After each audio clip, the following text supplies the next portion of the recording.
Now request our Director of Ex-Servicemen Medicare, Dr. Colonel Mahapatra, and incidentally, the people who are serving don't have a card, which we all ex-servicemen have, which have some storage of information, though it's very minuscule and all identify. I now request Colonel Mahapatra to give an overview. Good evening, ladies and gentlemen.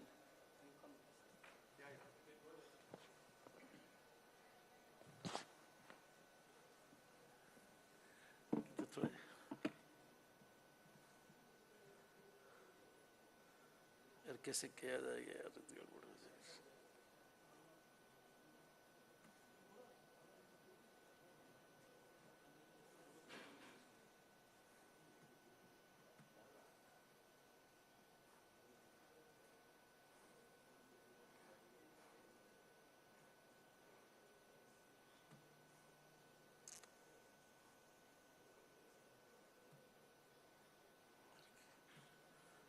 इसको खोलना है. Good evening, ladies and gentlemen. Actually, before I talk on ECHS, it is very peculiar. Most of the people, they have actually are curious to know actually what is ECHS. But what Admiral V.K. Singh has told is a fact. After any war, there has become a revolution or change in the armed forces or anywhere. So after the Kargil operation, actually in 99 or 2000, when Kargil operation ended, then also there started a Operation Parakram. But during the Kargil war, there's a number of casualties coming to the service hospitals.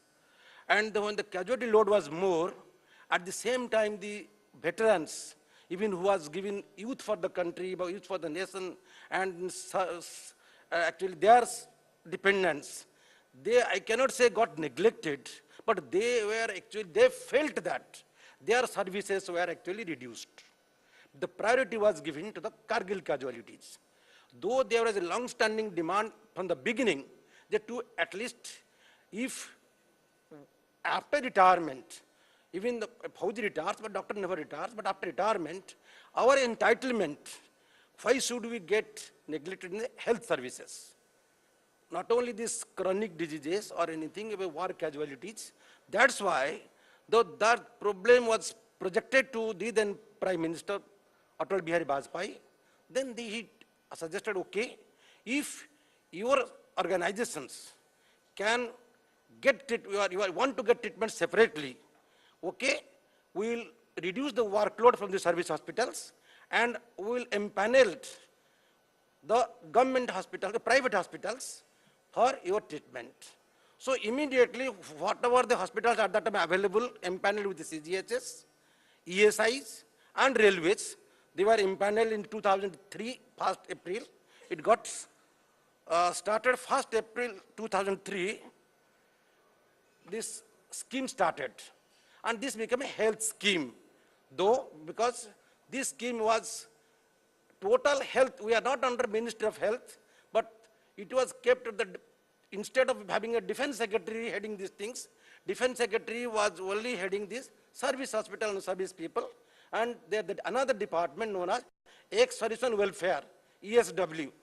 Jiska under mein this ECHS and rehabilitations and Kendriya Sainik Board by Rajya Sainik Boards, they all came. The most part was actually, this scheme started at that time with 100 crore budget. Now this is the 9th year. This is a 9th year continuing.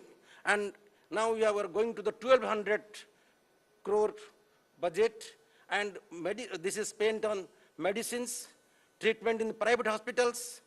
During this 8th or 9th year, what we have done actually, empanelment of the hospitals, it became a very tedious process because so many bigger hospitals, corporate hospitals, we want to get treatment in those hospitals.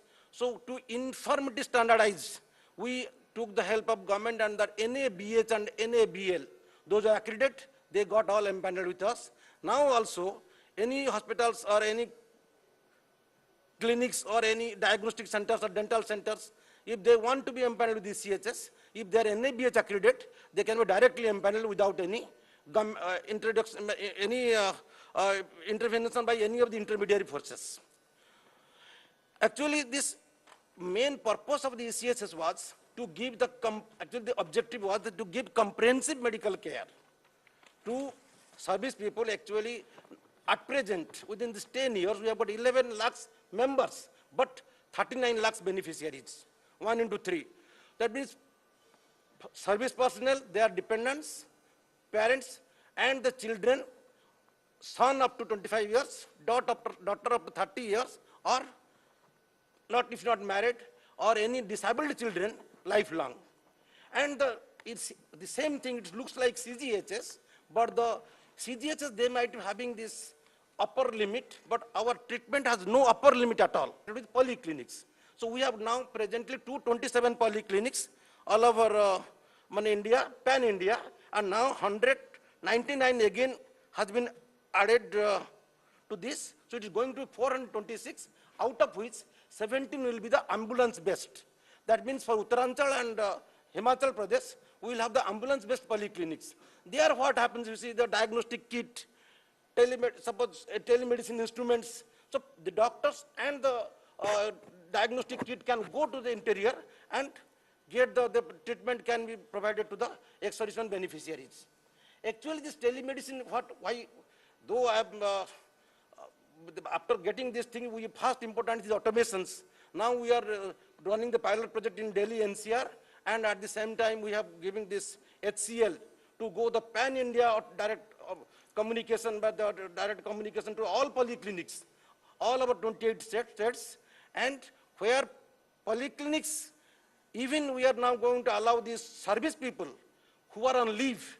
The government has given recently last month that their dependents can get in the polyclinics. Otherwise, suppose a man from Tuticorin, he has to come to Trivandrum for a medical service. But there is a Tinalveli, the Tuticorin, we have got our own polyclinics, so service person can take it. Otherwise, as it was told, from Visakhapatnam, the person has to go to Calcutta Command Hospital. Here, polyclinic, even they can be given fast aid treatment, and if established, they can be allowed to take the treatment in the empaneled hospitals. That means this is total to serving as well as to the retired. So telemedicines will definitely, as a, what we are, I think this is the things, what I am going to say there, this is, no.